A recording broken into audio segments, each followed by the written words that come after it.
어느 시대나 어느 국가나 정치적인 암투가 가장 극심한 곳이 있다면 왕궁일 것입니다. 모든 권력과 부가 모여서 정점을 이루는 그곳은 저 같은 평범한 사람이 상상조차 할 수 없는 계략과 소설보다 더 소설 같은 이야기로 넘쳐납니다.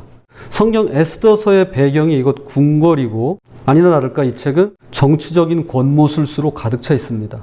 모두 10장까지 이루어져 있는 에스더서는 페르시아의 아하수에로 왕이 연 대연회에서부터 시작됩니다. 이것을 영화 300을 통해 잘 알려진 그리스와의 전쟁에 앞서 열렸던 대규모 연회라고 보는 학자들도 있는데요. 그가 연회를 연 목적은 자신의 부와 힘과 권력을 과시하기 위함이었습니다. 그런데 이 거국적인 연회 자리에서 왕의 권위를 뒤흔드는 사건이 일어납니다. 왕비 와스디가 사람들 앞에 나타나기를 거부하면서 왕에게 모욕을 준 것이었습니다. 그러자 분노한 아하수에로 왕은 와스디를 폐위시키고 즉시 새로운 왕비를 찾게 되는데요. 그 여인이 바로 에스더입니다. 그녀는 고아의 유대 포로 출신이라는 치명적인 단점에도 불구하고 아름다운 외모와 매력, 그리고 주위 사람들의 도움으로 치열한 경쟁을 뚫고 새 왕비가 됩니다. 에스더에게는 고아였던 자신을 거두어 친자식처럼 길러준 나이 많은 사촌이 하나 있었는데요. 궁궐에서 근무하는 모르드게라고 하는 사람입니다. 그는 어느 날 우연치 않게 대궐 문 앞에서 왕을 암살하고자 하는 내시들의 음모를 엿듣게 되었고, 결국 모르드게의 고발로 이 음모는 수포로 돌아가고 맙니다. 이 사건은 왕실의 공식 문서인 궁중실록에 기록되어 있죠. 한편 왕에게는 인자의 자리에 오른 하만이라는 신하가 있었습니다. 왕은 모든 신하들에게 하만이 지나갈 때마다 그 앞에 꿇어 절할 것을 명령하였고, 모든 신하 관리들은 그렇게 하였습니다. 그러나 모르드게만큼은 그러질 않았던 것이었습니다. 하만은 이 괘씸한 모르드게를 어떻게 처리할까 궁리 끝에 그가 유대인이라는 사실을 알고는 유대 민족을 전부 말살하고자 하는 계획을 세우게 됩니다. 그는 곧장 왕을 설득해 왕의 법을 따르지 않고 왕의 명령을 지키지 않은 한 민족이 있으니 그들을 멸절시킬 칙령 하나를 발표하도록 구슬리고, 그들이 유대인임을 밝히지는 않습니다. 하만은 제비를 뽑아서 날짜를 1년쯤 뒤로 정하는데요. 이때 사용한 제비 뽑기가 불임절을 가리키는 불임이라는 것입니다. 그 조서는 보발들을 통하여 바사 제국의 모든 지역으로 전달되었고, 그 내용에는 이런 명령이 담겨 있었다. 앞으로 꼭 11개월 후인 12월 13일 바로 그 하루 동안에 유다인은 남녀노소를 막론하고 모조리 죽여버리고 그들의 재산을 몰수하라. 이 조서의 사본은 고을마다 법령으로 미리 공고되어 모든 민족이 그 날을 위하여 무장을 하도록 되어 있었다. 하만의 엄청난 음모를 눈치챈 모르드게는 곧바로 왕비인 에스더에게 도움을 청하는데요. 에스더는 이를 단칼에 거절합니다. 와스디 왕비가 폐위되고 난 후 새로 생긴 법에 따르면 왕이 부르지도 않았는데 함부로 나갔다가는 죽음을 면치 못하기 때문이었습니다. 오늘 우리가 읽은 본문이 바로 이 부분입니다. 결국 에스더는 자신도 피해갈 수 없음을 깨닫고 마음을 고쳐먹어 왕 앞에 나아가게 됩니다. 그리고 자신이 여는 연회에 왕과 함께 하만이 참석해 줄 것을 간청하게 되죠. 저는 에스더서를 통해 중요한 한 가지를 깨닫게 되는데요. 그것은 바로 위기에 관한 것입니다. 위기.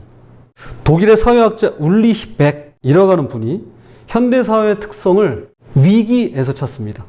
그 위험은 종래의 위험과는 다르다고 말합니다. 19세기의 위험은 danger라고 해서 구체적이고 해결할 수 있는 것이라고 한다면, 20세기 이후에 오늘 우리가 사는 이 시대와 사회의 위기는 리스크라고 해서 더 추상적이고 좀처럼 쉽게 해결될 수 없는 것이라고 말합니다. 이 위기는 제한적이지 않고 전면적이며 어떤 개인에게나 특정 나라에만 한정되지 않고 전 지구 차원으로 확대된다는 것입니다. 이런 관점에서 그는 현대사회를 위기사회라고 부릅니다. 아마 들어보셨을 겁니다. 위기사회.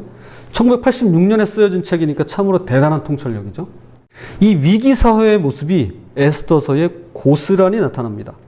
하만 개인에게서 시작된 원망과 원한이 모르드게뿐만 아니라 모르드게가 포함된 유대민족 전체를 위협합니다. 그래서 누군가는 맘 편히 먹고 마실 수 있겠지만 누군가에게는 생사가 걸린 절체절명의 위기를 맞이하게 되더라는 것입니다. 역졸이 왕의 명령을 받들어 급히 나가매 그 조서가 도성 수산에도 반포되니 왕은 하만과 함께 앉아 마시되 수산성은 어지럽더라. 왕은 하만과 함께 먹고 마셨지만 수산성은 어지러웠습니다.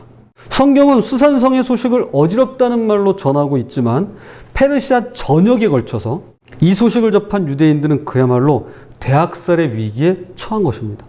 한번 생각해 보십시다. 만약 하루 24시간 동안 단지 한국인이라는 이유만으로 누구라도 나와 내 가족을 죽일 수 있고 재산을 약탈해 갈 수 있는 법이 있다고 한다면 그날이 10년 뒤가 됐든 5년 후가 됐든 아니면 에스더서의 말씀처럼 11개월 뒤가 됐든 가만히 있을 한국인이 있을까요? 눈 뜨고 코 베어가겠다는 법이 생겨났는데 어느 한국인이 가만히 있겠습니까? 여러분 같은 한국인으로서 어떻게 하시겠습니까? 모든 방법을 총동원해서 그 법을 막아야 하지 않을까요? 아유, 난 몰라. 뭐 어떻게 되겠지. 혹시 그러실 겁니까? 그것도 쉽지 않을 겁니다. 어떤 수를 써서라도 그 법이 시행되지 못하게 저지해야만 합니다. 그러려면 가장 빠르고 확실한 방법이 있는데요. 그것이 바로 로비입니다. 로비. 하만이 큰 돈을 왕에게 갖다 바쳤듯이 이보다 더 큰 액수의 돈을 갖다 바치면서 협상을 하는 것이죠. 딜을 한다고 합니다. 이것이 정치고 그래서 경제력이 중요한 것이며 권력과 재물이 절대적으로 필요한 이유입니다. 그러나 보세요. 위기를 만난 민족이 그리고 위기를 만난 개개인이 가장 먼저 어떻게 대처하는가를 말이죠. 이들이 가장 먼저 취한 행동은 정치적인 로비가 아니었습니다. 대학살 방지법을 위한 모금운동을 펼친 것도 아닙니다. 그런데 그들은 로비하지 않았습니다. 모금운동 펼쳐서 돈을 갖다 바치지도 않습니다. 물론 그런 사람도 있었을 겁니다. 그런 생각을 하는 사람도 있었을 겁니다. 성경엔 기록되어 있지 않지만 정치적으로 풀어내고자 하는 사람들도 당연히 있었을 겁니다. 왜냐하면 여기가 정치를 본지 수산성이잖아요. 그러나 성경은 이 부분에 대해서 침묵합니다. 대신에 이들이 택한 것은 나 자신의 죽음을 날리는 굵은 베옷을 입고 내 존재가 티끌만도 못하다는 의미의 죄를 뒤집어 쓴 채 크게 애통하고 금식하며 울부짖는 참회의 기도, 회개의 기도, 그리고 간청의 기도를 올려드렸다는 사실입니다. 모르드게가 이 모든 일을 알고 자기 옷을 찢고 굵은 베옷을 입고 죄를 뒤집어 쓰고 성중에 나가서 대성통곡하며 대궐 문 앞까지 이르렀으니 굵은 베옷을 입은 자는 대궐 문에 들어가지 못함이라. 왕의 명령과 조서가 각 지방에 이름에 유다인이 크게 애통하여 금식하며 울며 부르짖고 굵은 베옷을 입고 죄 두은 자가 무수하더라. 여러분, 위기의 시대, 위기 사회에서 가장 필요한 능력이 무엇일까요? 재능, 실력, 재력, 재개발 같은 고급 정보, 주가 시장을 읽어내는 남다른 촉, 명석한 두뇌, 학벌, 인맥, 사교성, 좋은 성품, 긍정적인 마인드, 사실 이거 다 필요합니다. 뭔들 필요하지 않겠습니까? 이런 걸 우리는 스펙이라고 하죠. 그러나 가장 필요한 것 하나만 고르라면 그건 바로 위기 관리 능력입니다. 위기 앞에서 필요한 건 위기를 관리할 줄 아는 능력입니다. 위기 사회의 위기를 관리할 수 있는 능력만큼 중요한 것은 없습니다. 유대인들과 이스라엘 민족은 위기와 맞닥뜨릴 때마다 위기를 관리하는 능력이 있었는데요. 그것은 다름 아닌 기도였습니다. 기도입니다. 그냥 하는 기도가 아니라 간절한 기도가 그들 가운데 살아 있었습니다. 오늘날 우리가 마주한 위기 사회에서 가장 필요한 것 또한 결코 다르지 않다고 봅니다. 위기라는 것은 맞닥뜨려도 만나게 되지만 피하려고 해도 만나게 되는 것이 바로 위기입니다. 결국엔 위기를 마주하게 되더라고요. 그래서 위기는 관리밖에 방법이 없는데요. 세상은 이것을 관리라고 쓰지만 성경은 이것을 기도라고 읽는 것입니다. 그렇습니다. 기도만이 위기를 관리하고 다룰 수 있습니다. 반드시 기도해야 됩니다. 저도 그렇고 여러분도 그렇고 기도를 놓치지 않았으면 좋겠습니다. 그러나 기도를 했다고 해서 저절로 해결되는 법은 없죠. 기도를 했다고 해서 모든 위기가 저절로 관리되는 것은 아닙니다. 기도에는 능력이 있는데 반드시 기도하는 자들을 움직이게 만든다는 것입니다. 그분은 우리를 동역자로 부르시고 우리와 함께 일하시는데요. 에스더서가 에스더서인 이유는 바로 여기 있습니다.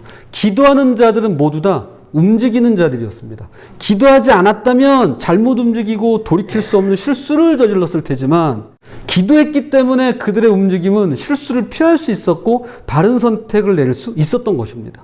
오늘 본문에서 가장 먼저 기도의 사람 모르드게가 움직입니다. 그는 기도했습니다. 베옷을 입고 죄를 뒤집어 쓴 채 성중에 나가 통곡하며 기도했습니다.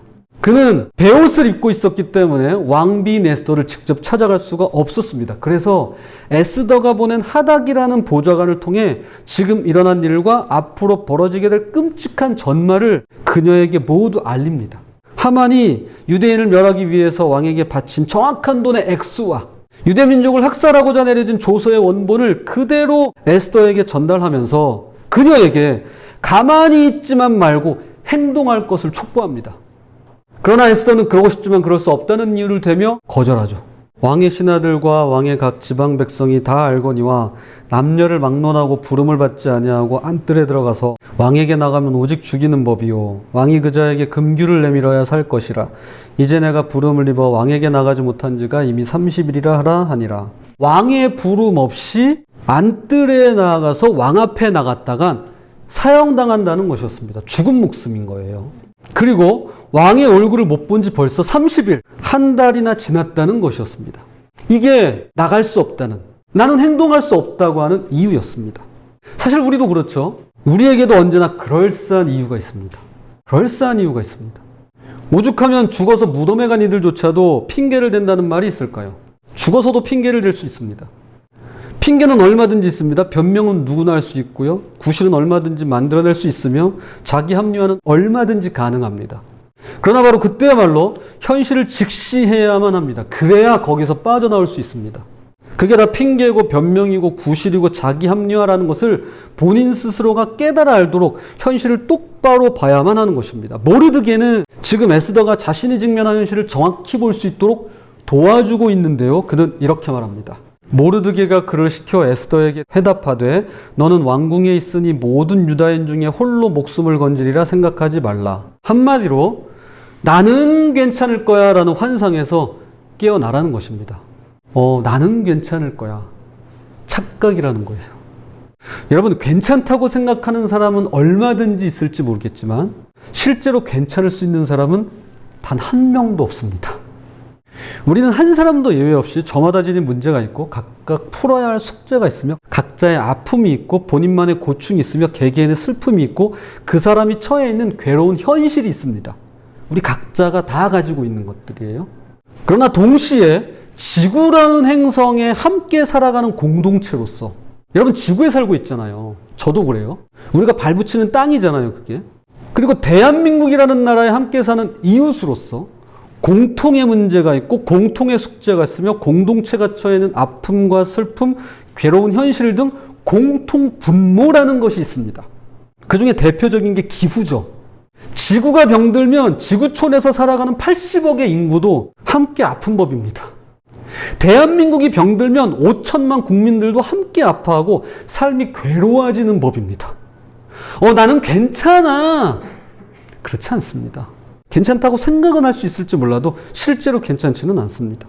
직장이 위기를 만나면 모든 직원이 고통스러워하고 학교가 위기를 만나면 그 피해는 고스란히 학생들에게로 돌아가는 것입니다.